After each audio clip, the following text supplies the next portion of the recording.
From ARUP Laboratories on the campus of the University of Utah, welcome to the LabMind podcast. I'm your host, Dr. Brian Jackson.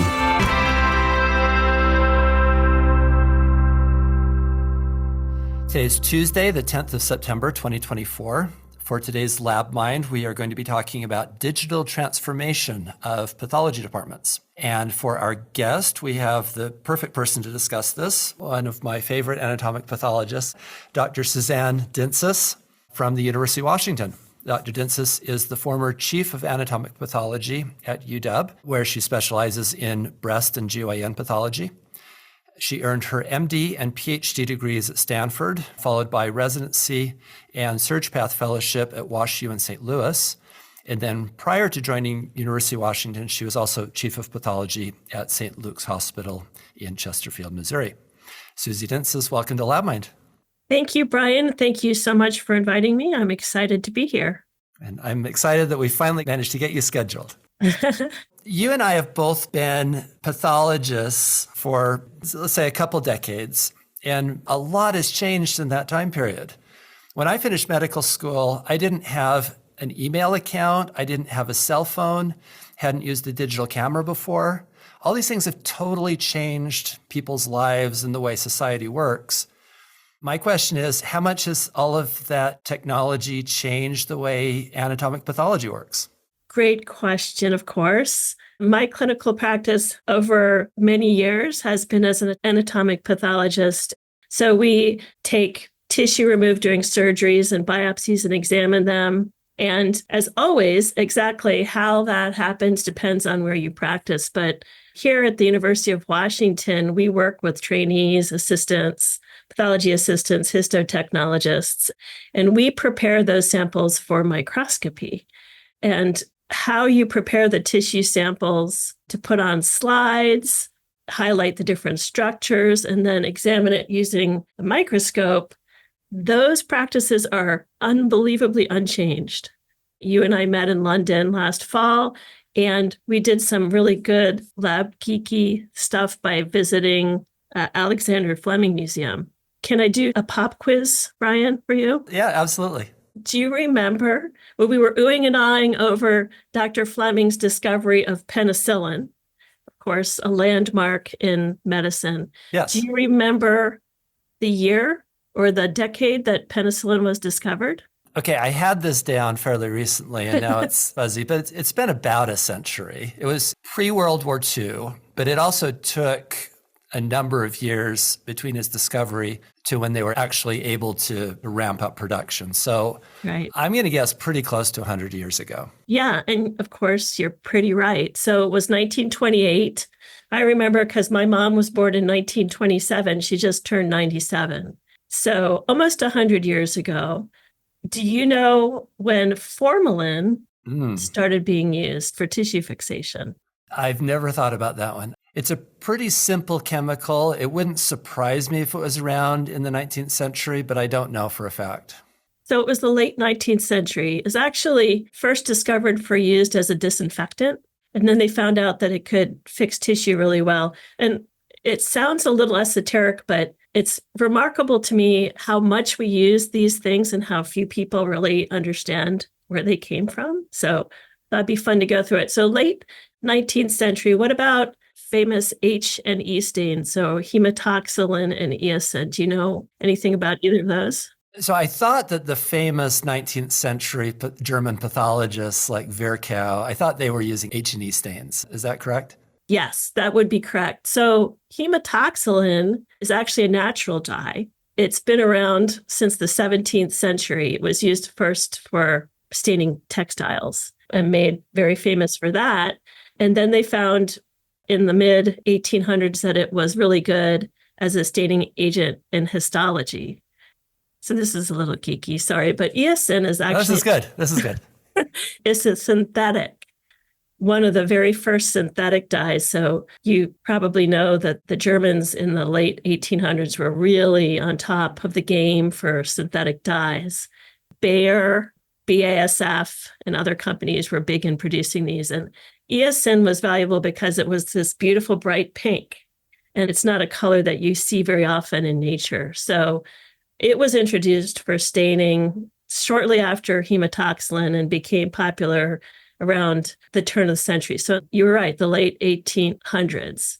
But the point is, with all of this, that formalin and H&E would have been considered old school by Fleming in 1928. So this had been around for tissue fixation and analysis for 50 years. And of course, the processing machinery that we use now has changed a lot. But in 100 years, honestly, except maybe for the fixation consistency, a pathologist coming into my office, looking in my scope, would be perfectly comfortable looking at my cases. And my work personally has not changed substantially during my career in terms of how the tissue is rendered onto slides and delivered to me. The sea change is digitization, right? So how do you take those glass slides and render them into digital images by slide scanning technology? In terms of how many laboratories worldwide are doing that, it's actually really difficult to get those numbers, partly because there's no good data in the US and the technology changes so quickly. But we know that high to medium volume university labs and mostly academic cancer centers and some large private labs are starting to transition to digital workflows for clinical diagnostics. So this is happening in real time. The radiologists sort of made their big transition like about 20 years ago, I guess, when they got away from light boxes. Like 2005, something like that. But they were saving money off of not having to print off all of that photographic film. So there was a little different economic incentive there. A lot of people like to make that analogy of the digital transition of radiology and assume that our transition will be similar. But as you point out, there was a cost savings because they didn't take their films and their analog films and then scan them and digitize them. They went right to digital imaging. And what I think a lot of people don't understand in our space is that we're still doing everything that they did in the 1890s, producing the glass slides. And then we're adding the extra step of digitization. So in terms of the laboratory, it's an add rather than a savings in terms of work. But that brings up a question. So in terms of why surgical pathology hasn't completely transitioned to digital, is it just that cost piece of buying the scanners and paying for the labor to get stuff onto slides? Is it just because that piece costs extra money, or is there a bigger story here? There's a bigger story. Surprise! The cost obviously is prohibitive for most practices, and smaller labs or those with limited resources, of course, are going to find it super challenging to justify or afford the investment that's necessary for the digital transformation. Most administrators view the laboratory as a cost center rather than a revenue generator, so it's hard for them to consider substantial investment. It's a real hard sell. So that's one big barrier. The second that almost all people in the digital space talk about is the technology choice. So technology interfaces, data management, these new technologies produce a huge amount of data that can be expensive to work with, new tools and processes. So cost and technology choices are generally 99% of what's discussed when digital transformation is being considered.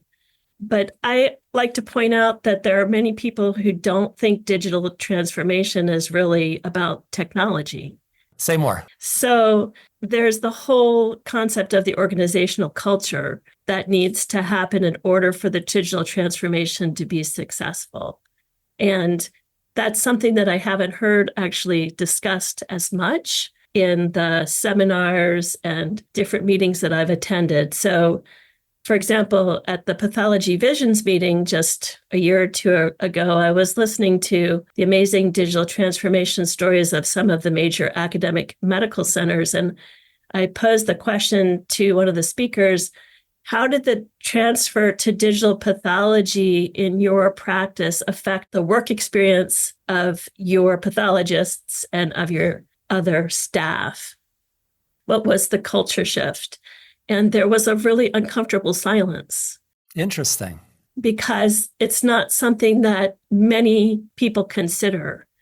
Of course, digitization isn't only happening in pathology and laboratory medicine. There's the huge digital transformation of the economy in general. And there's a lot of literature on how that's going down. And so after that question, I started reading the organizational psychology literature around this. And there was an interesting piece in the Harvard Business Review by Tabrizi, was the first author.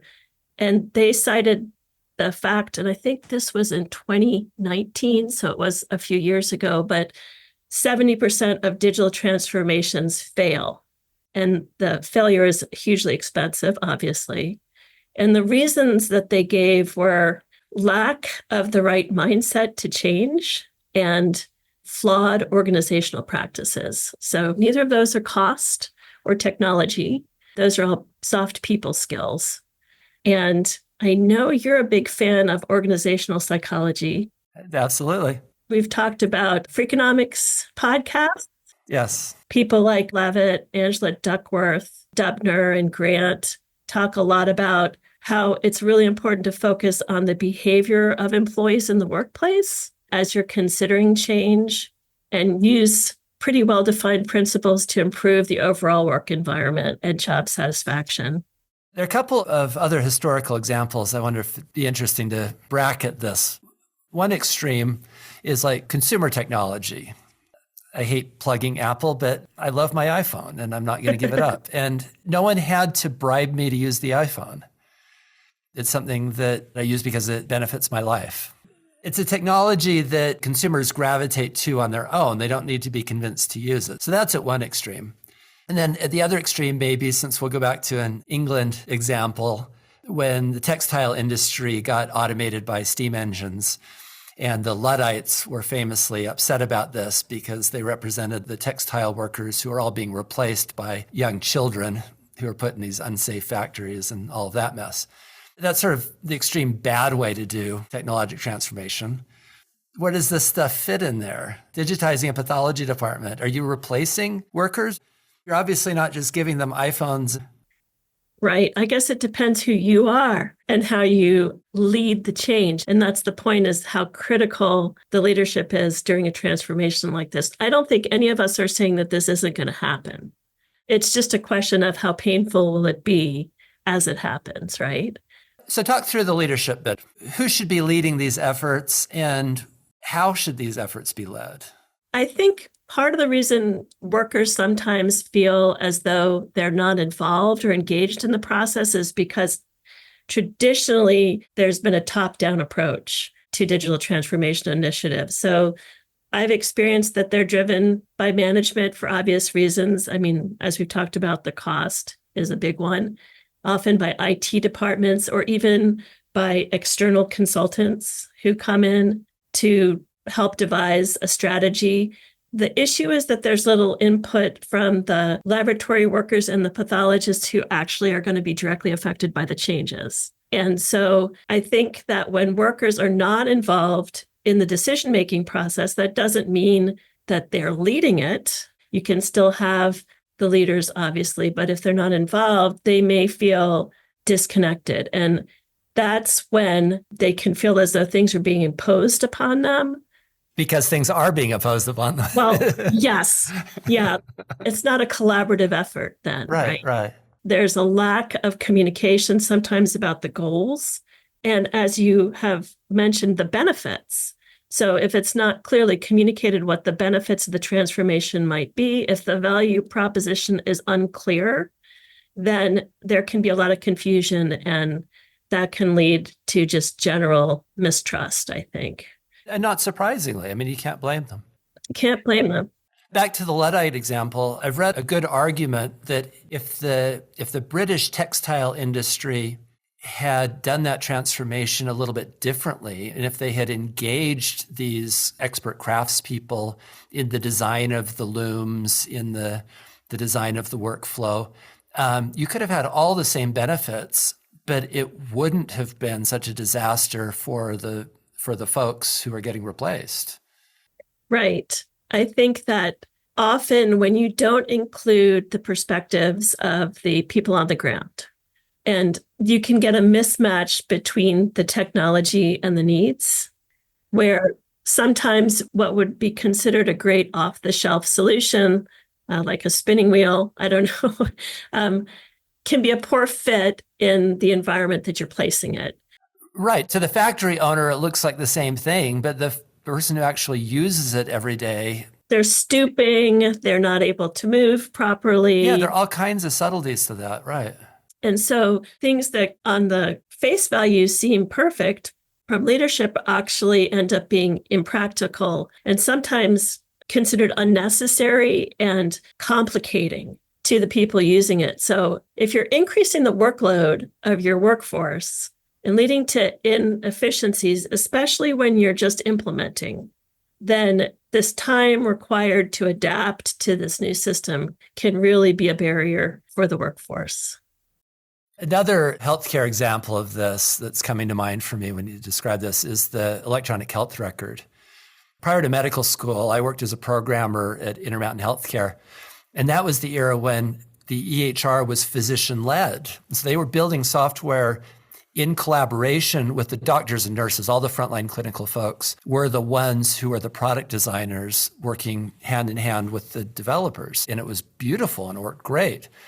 And then certain massive national companies took over who sold to the IT departments, but really bypassing the frontline clinicians who are the actual users. So that top-down mistake has definitely happened in healthcare in other areas. Oh, in all areas, including healthcare. I think that ignoring the expertise of the people who are performing the work and not integrating that into the change really decreases the quality of the process. Yeah. And that was part of the problem with the EHR. I think people forget, and you can correct me if I'm wrong, but the EHR was actually funded by the Accountable Care Act, right?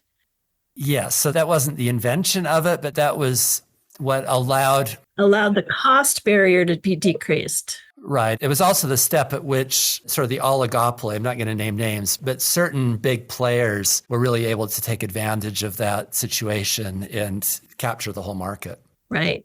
But even with all the transitional trauma that occurred with EHR transition, I know I wouldn't want to revert back to paper records. I still don't know that I understand the full functionality of the system, and digital pathology, I think we may have a similar situation, but even though there was an initial period of pain, especially for those of us who were unfamiliar with the technology, there were real benefits. I haven't ordered a test on a piece of paper in, I can't even count the number of years. So that's definitely a benefit. Yeah. I just believe that if clinicians had been in charge of the whole design evolution over the years, that the systems would be far better than they are today. Yes. And including not just the physician, clinicians. Oh, right. Absolutely. After I finished pathology residency, I worked for the Dartmouth Hitchcock Medical Center IT department for a year. And I met a nurse working in the same department who, for her master's thesis, had written this beautiful anthropologic study of an IT failure at that hospital. And it was a new electronic health record that they tried to install, and it was a disaster. The reason I'm bringing up this long story is this system was very explicitly designed by the vendor around the needs of the physicians, and they didn't factor in the nurses. And there were a whole bunch of things with the way order entry worked and the way result review went and everything else, where these programmers had no idea what the nurses were actually doing. Right. And it was a disaster. Right. You have to include diverse stakeholders. They didn't, for example, realize that when residents put orders in, the nurses would double check them because they would make lots of mistakes. Right. And so the system cut the nurses out of that loop, and suddenly the pharmacists were getting these messed up orders that were dosing errors and stuff that the nurses had been catching all along. I'm just going to paraphrase, but guess what? These systems are really complex. Yeah. There are a lot of moving parts. And if you're not engaging people who understand each of those parts, you're going to have huge gaps in your system. And that doesn't mean that you won't get a system, but it's going to be something that's super unwieldy at first. So I've been in this informatics game for longer than I've been in medicine even, but I've seen different types of leaders of IT departments, of informatics development groups. And let's just say, maybe I could describe this as sort of a spectrum from the very people-oriented folks to the very technology-oriented folks. And one of my first important mentors was an electrical engineer who was totally on the people side of this. And I learned a lot of really valuable lessons from him. But I've also seen technologists leading projects where all of their attention's on the technology. So do you want to comment on that from a leadership perspective? Are we picking the right leaders to run these kinds of projects? In my many years on the planet, I think the thing that I've learned is leadership is really hard. It has to be because so many people don't do it very well. It's just an incredibly challenging skill set. The issue in the laboratory is compounded by the fact that many of the people who are considered leaders or managers, even technological leaders and managers, are not trained in the digital workflow process.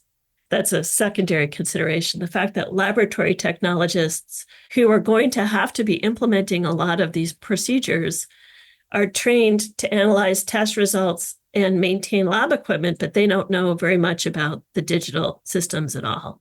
But I think that our organizational psychologists, so the Freakonomics dudes, probably would agree that vision has to precede technology.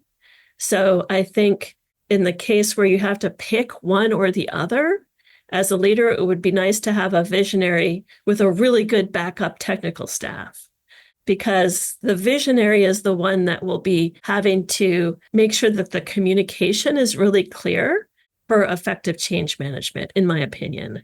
And that involves addressing the needs and the concerns of all of those people that we've talked about who are involved in the transformation, who come in at extremely different parts of the process with very different lived experiences and training. So somebody who can speak effectively or who can lead a group to communicate well with that whole care team. If the culture is neglected, regardless of how great the technology is, workers will feel as though they've not been supported. Yeah. You'll start to get workers then who will leave the system because they don't feel as though they've been supported, and they'll resist change, has been my experience. And once you hit that point, it's pretty far gone and it's hard to recover. And it can even get as far as sabotage, right? I mean, in the extreme example where you get a lot of top-down approach, I know of a system where they were trying to bring in automated immunohistochemical staining. This is obviously a while ago, but the laboratories were transitioning from hand staining or special stains on slides to the new machines that could do it for technologists. And in this particular system, the technologists were not included. They felt threatened. They actually were worried that they were going to lose their jobs, understandably. And the equipment was sabotaged. Mineral oil was put in aqueous chambers. Oh, man. Yeah, they deep-sixed the machinery. That's an extreme example, obviously, and hopefully doesn't occur very often, but you might think that some of that extreme anxiety might have been dissipated a little bit by better engagement. It does come from somewhere. I mean, that's really like the Luddites. I have another example that's a little bit more benign of workers sabotaging. This was an example where it was really obvious that the frontline workers were not being paid attention to. So this was late 90s when the University of Virginia healthcare system implemented an early electronic health record system that had never been implemented anywhere else before. So they were the guinea pigs, and it was really badly designed. To order a drug, you had to scroll through these long menus and lists of things, and it just took forever. And the poor surgical residents, and these are some of the most overworked folks in the whole system, the poor surgery residents were spending an average of like 4 hours a day behind a screen. They don't have 4 hours a day to spend behind a screen just doing patient orders. It was so absurd. And administration didn't listen to them. They just totally ignored them and said, well, just get used to it. And so they all got together because they were just dying. They just couldn't do it. And someone had the brilliant idea that they figured out that you could bypass the scrolling screens and go to a free text entry and do that, which basically put a huge, huge burden on the pharmacists because now they had to do a whole bunch of transcription. So it created problems for them. But that work action forced administration to finally take them seriously and basically back out the implementation until they could get it fixed. Wow. Yeah. Unfortunately, I think people, should I say, of our generation have a lot of stories like this. They're anecdotes, but I think they're a symptom of a real issue. I actually want to insert a small item here before we get too far. We were talking about the importance of focusing on the organizational and people side of transformation so that the technology isn't the whole story or doesn't dominate. But I do think we need to acknowledge that the technology is important too. We're not trying to diss the technology folks, and having really, really smart, skilled, hardworking technologists in the organization actually is pretty important. There's not a single person that I think could honestly disagree with that.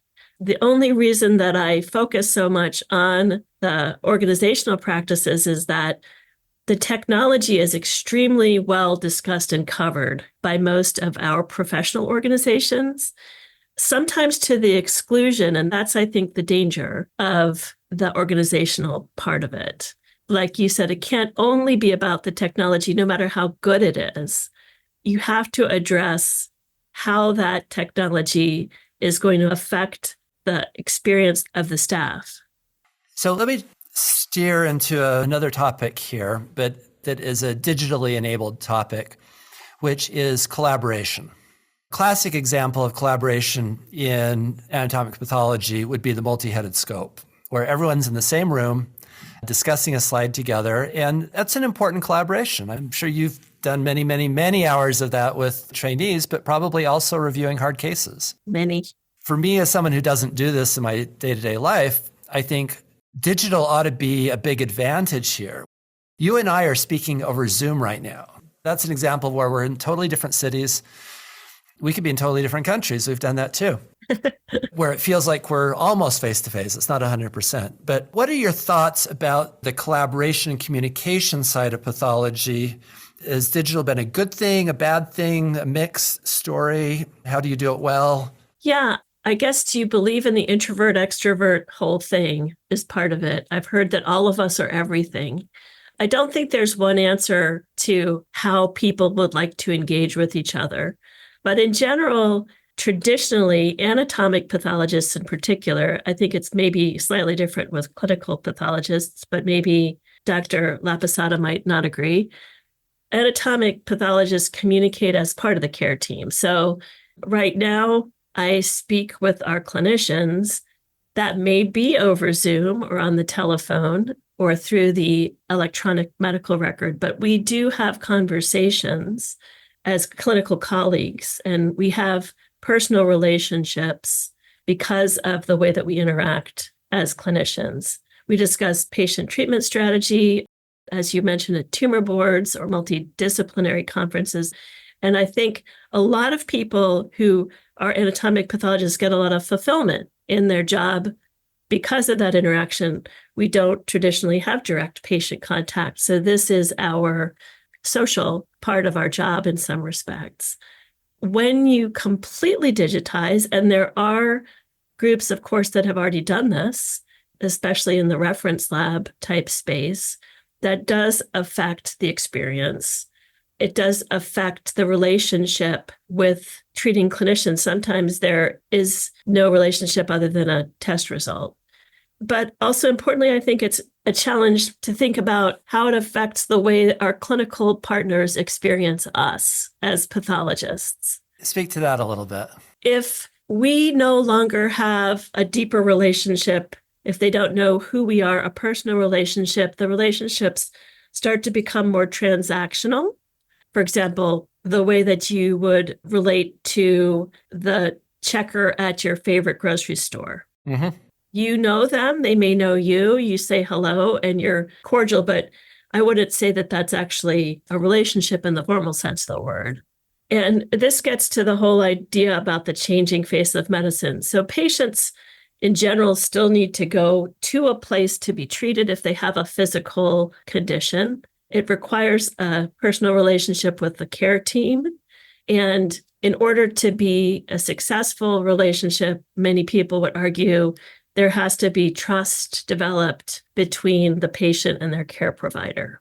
And so as the transactional relationships replace deeper relationships, it's inevitably going to affect that whole interaction, not only between clinical colleagues, but I think between the clinicians and the patients.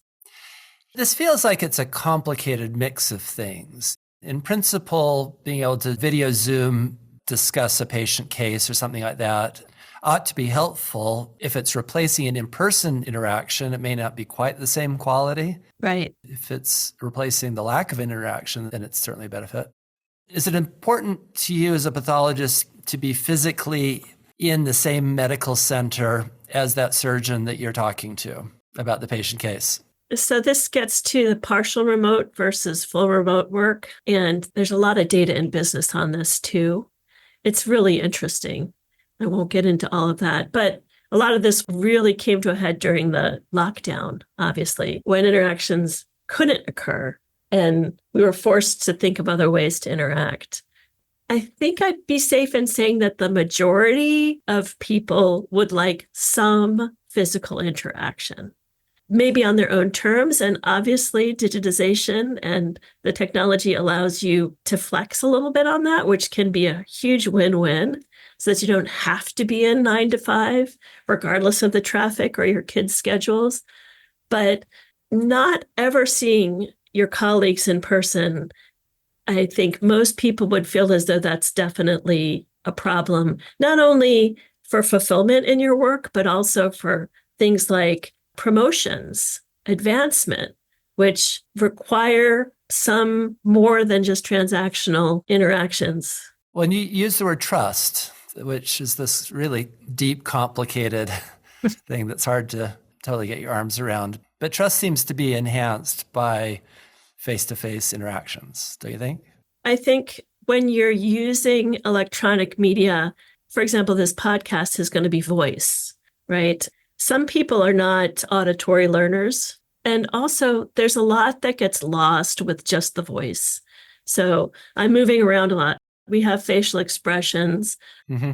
If I'm saying something nice, but I'm looking at you with evil eyes of Sauron, you miss that cue, right? When you're not in person. And a lot of the soft skills, so just going out to dinner, just going to the Alexander Fleming Museum. That was so much fun. It was so much fun. And being able to spend some time, for me, the loss of that, I think, would be really sad. Yeah. On that example, I bet it wouldn't be that hard for the museum to set up a little video and put it on the internet so that you could see those same things just on your computer screen. But it just would not have felt the same at all as standing in the exact room where he actually had that culture plate. Right. And being able to talk to the museum staff. Yeah. I'm recalling a research study from the 1990s, and I don't know where this got done. It was probably some psychology department somewhere, or maybe a business school somewhere. But as I remember it, the setup of the experiment was collaborative computer gaming. So this is a pretty common thing that I'm not into, but a lot of young people are into these. I find it really anxiety promoting. Yes. There are a lot of computer games out there that are collaborative, and they're collaborating remotely over a video link, basically. So this study was done 25 years ago. They had a control group and experimental group. In the control group, they just recruited a bunch of strangers, taught them how to play the game, and then had them play the game and saw how well they scored. In the experimental group, they took a bunch of strangers again. The only difference was they took these strangers, and before they had them play the game together, they had them spend an hour in just a casual social, basically a cocktail hour for them just to get to know each other. And then they all went back to different locations and did this online game together. So just an hour of getting to know people face to face, even though the actual game part was completely virtual in both cases, it made a significant difference in their score. And probably in their perceived satisfaction. To what extent, if at all, are you terrified by AI? That's a leading question. I'm sorry. No. I'm terrified by AI. Well, we all know that. You write a lot about it and speak a lot about it. As a matter of fact, I was fine with AI until I heard one of your podcasts. And then I scared you. Well, you talked about Jeffrey Hinton. I think he's a neural networks guy, a computer scientist. And you mentioned that he said, stop training radiologists now. Oh, right. And that was like 2016, I think. Yeah, right. But it terrifies me that somebody would even say that. But that got me thinking about the whole transition. First of all, I think that my opinion on any of this is completely irrelevant. What is going to happen is going to happen. Ultimately, whether we worry about it or not, right? But I love that you spend some time engaging in conversations about the impact of AI on society, and especially about the need to regulate how it's developed, because I think those are the things that are most concerning. The ethical risks, which I know it's silly that I'm talking about this is your thing, advocating for fair and transparent practices, staying informed about how it's being used in society. The big fear that I hear is not that, which I think is my fear, maybe signaled by you, but more often I hear about job loss, right? That's a big question, yeah. So the thought that automation and knowledge workers won't be protected, that education can be neural networked in, that in spaces that aren't highly regulated, you could be replaced. That I think is a big fear by people. There's a couple ways to think about that. A lot of these spaces are highly regulated, right? So yeah, it's not going to be easy to replace people. Let me give you two different contrasting scenarios. And I may not word this quite right because it's been 25 years since I've looked at a breast biopsy. But you look at these on a regular basis, right? Every day. If you're looking at the histology of a breast biopsy, one scenario might be that this is digitized and the AI gives you the answer and you sign off on it. You are the double check, you sign off on it, and therefore the hospital expects you to do 5 times as many of these a day. A second one could be you're looking at the exact same biopsy, but the AI instead is designed to know just enough about what you're doing to anticipate what your needs are. Like if you ever need to consult reference material, look at an atlas. I don't know how often you do that. Or if you need to communicate with a colleague over the slide or other things. I mean, AI could certainly anticipate those things, but that would be with you in the driver's seat rather than you in the passenger seat. Does that analogy speak to you at all? Those are the two scenarios that I think are discussed most commonly. I don't worry about it because I can't predict it, honestly. And I do think that if we center the patient in all of this, it diffuses my anxiety, because the thing that I think we really want is a system that works the best for our patients. Yeah. And in the end, if either of those scenarios work for the patients, I'm on board. In terms of what my job looks like, I don't think we can predict that. The residents are worried about this, obviously, because they're being trained in the 150-year-old technology and are very cognizant of the fact that they may not be practicing with that technology. And I always say, well, in 1900, 38% or something like that of the US population were farmers. And by 2000, less than 2% of the population is in agriculture. And if you'd asked the farmers in 1900, what will you be doing? They would not have been able to conceive of the jobs that are available now, right? With the urbanization and service-oriented economy shift. So I just think it's an interesting thought problem, but maybe not crackable. Final question. If you had a child in medical school today asking you about going into pathology, would you encourage them or would you steer them away from it? Just the other day, there were some fourth-year medical students who came down from surgery to look at a case.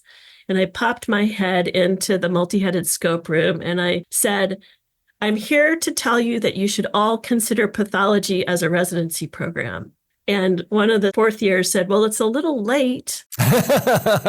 And I said, it's never too late. It's never too late. Never too late to consider a career in pathology. I can't be clairvoyant and tell them what that will look like, but I do think it's fascinating. And as long as we continue to have a seat at the table, which is why podcasts like this, I think informational dispersion are so critical, hopefully we will also be part of the clinical team. Susie Dintzis, thank you for joining me on LabMind today. Thank you so much for inviting me. It was super fun. LabMind is sponsored by ARUP Laboratories, a not-for-profit enterprise of the University of Utah and its Department of Pathology. Our producer is Cherie Peterson, with audio engineering by Isaac Acosta-Alvarez. You can also find other LabMind episodes at arup.utah.edu, along with an extensive video lecture library providing free CME and CE credits for medical and laboratory professionals. Subscribe to LabMind on Apple Podcasts, Spotify, or your other favorite podcast app, and please leave a rating and review in order to help others find the podcast.